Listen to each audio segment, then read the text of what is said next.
बाघ और हाथी। जंगल हमें अनोखा और सुंदर लगता है, पर जंगल की शान है बाघ और हाथी।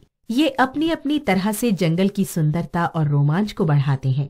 शायद इसीलिए पुराने जमाने की कहानियों और लोक कथाओं में भी बाघ और हाथी का बार बार वर्णन मिलता है। ज्यादातर कहानियों में उनके बल और प्रभाव की प्रशंसा होती है। बाघ इतना चुस्त, फुर्तीला और बलशाली जानवर है कि शायद ही जंगल का कोई और जानवर इसका मुकाबला कर पाए। बाघ की पहचान इसकी काली धारियां हैं, जिनके कारण ये धारियों वाला जानवर भी कहलाता है। अंग्रेजी में इसे टाइगर कहते हैं। बाघ की एक और खासियत इसका पारिवारिक जीवन है। ये अपनी पत्नी और बच्चों से बहुत प्यार करता है। यूं शिकार तो ज्यादातर बाघिन करती है और वही बच्चों को शिकार करने लायक तथा आत्मनिर्भर भी बनाती है।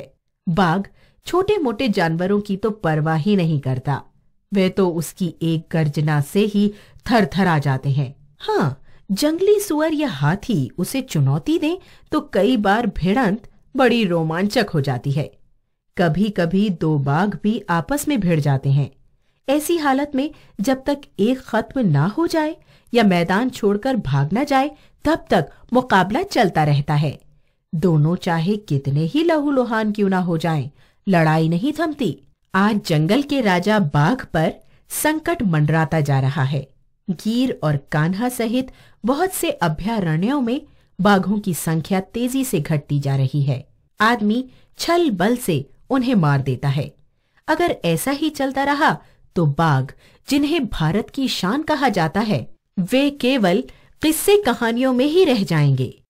बाघ की तरह हाथी भी बेहद बुद्धिमान और बलशाली जानवर है। इसकी शान का भी जवाब नहीं। बाघ की तुलना में ये काफी विशाल जानवर है, जिसे आते देखकर लगता है जैसे कोई छोटा मोटा पहाड़ चला आ रहा हो। पर हाथी बड़ा अनोखा जानवर भी है। छोटे छोटे बच्चों को सूंड से उठाकर अपनी पीठ पर बैठा लेना और फिर सवारी का पूरा आनंद देना इसे बड़ा पसंद है। ऐसे समय हाथी की आंखों में भी बड़ी गहरी ममता देखी जा सकती है। यूं सर्कस में ये एक से एक बड़े अजूबे दिखाता है। किसी बड़ी से बड़ी बाधा या मुश्किल से ये नहीं घबराता। हाथी में धैर्य भी है, बल भी और बुद्धि भी। इसीलिए ये सभी का लाडला जानवर है और हर जगह इसे बहुत सम्मान दिया जाता है। हाथी जितना बलशाली जानवर जंगल में कोई और नहीं। यहाँ तक कि बाघ से भी भिड़ंत हो जाए तो वो भी इसका सामना करने से घबराता है। हाथी अपनी ओर से किसी को कम ही तंग करता है, पर जब कोई उसे बिना बात परेशान करे तो वो उसे छोड़ता भी नहीं। हाथी एक पारिवारिक ही नहीं, सामाजिक जीव भी है। बड़े बड़े झुंडों में रहना इसे पसंद है। इसीलिए 30-30, 40-40 हाथियों के झुंड जंगल में आसानी से मिल जाते हैं। इतना बलशाली जानवर हाथी अक्सर आसानी से महावत के काबू में आ जाता है। कोई महावत हाथी को कैसे काबू में लाता है और उससे मनचाहे काम करा लेता है, इस पर भी बहुत खोजबीन हुई है। बहुत से ऐसे शब्द हैं जिन्हें महावत हाथी को सिखा देता है। वे शब्द बोलने पर हाथी वही काम करता है जो महावत चाहता है। जैसे त्रे कहने पर वो लेट जाता है, उठ कहने पर उठता है। किसी को सूंड के सहारे पीठ पर बैठाने के लिए भी शब्द हैं और पानी पीने, नहाने के लिए भी। हाथी बुद्धिमान और शांति प्रिय जानवर है। इसकी मस्ती भरी चाल दर्शकों को मुग्ध करती है। इसलिए 26 जनवरी की परेड में हाथी जरूर आते हैं। जब महावत इसके सुंदर शरीर पर चित्रकारी करते हैं तो इसकी छटा देखने लायक होती है। पानी में नहाना इसे बेहद पसंद है। कभी कभी तो ये घंटों नदी या तालाब में घुसकर नहाते हैं। हाथी की उम्र लंबी होती है।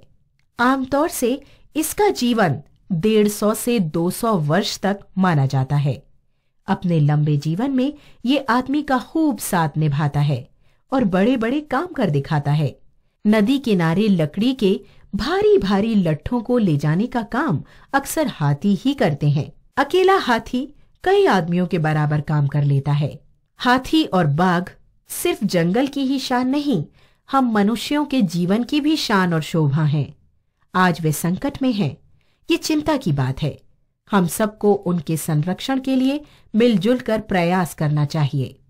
संदेश: पर्यावरण संरक्षण के लिए मिलजुल कर प्रयास करना चाहिए।